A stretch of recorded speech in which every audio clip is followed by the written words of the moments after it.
क्या बोलती पब्लिक परत एकदा खूप दिवसानंतर आपला मिनी ब्लॉग चालू केलेला आहे. आज आले होते शेतात कारण की खटोबाचं होतं. त्याच्यानंतर आम्ही बसले होते जेवायला. जेवण चालूच होतं.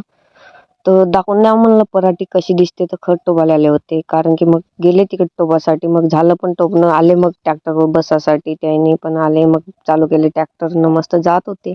नदीकडलं नजारा पाहत. एक नंबर वाटे मोसम इकडं. गार्डन आम्हाच्या तोंडाला लागायचं आहे. मग नदीकडचा नजारा पाहत एक नंबर वाटे. आता थंड थंड पाणी, हवा चालू वरून. किती भारी वाटते अशा मोसमवर. तुम्ही पण जाओ पाहासाठी नदीकडला नजारा.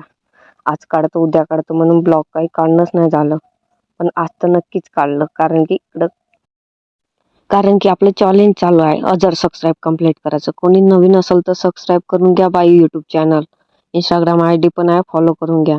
बोलता बोलता गावात पण पोचले. खैरगावमध्ये आपाजी मस्त गोष्ट करत आहे. तर तो हिने गोष्ट करत माझ्याकडे पाय, पण त्यातच ॲटो आलं बघ. मग ॲटोमध्ये बसले ना निघाले घराकडे जायसाठी. ॲटोमध्ये मज्जाच येते भाऊ. एखादी वेळा बसून पहा. मग आले गावात. तिकडं ॲनी आमले चॉकलेट खेळत होते. मग निघले घराकडे. ठीक आहे, भेटू नेक्स्ट ब्लॉगमध्ये.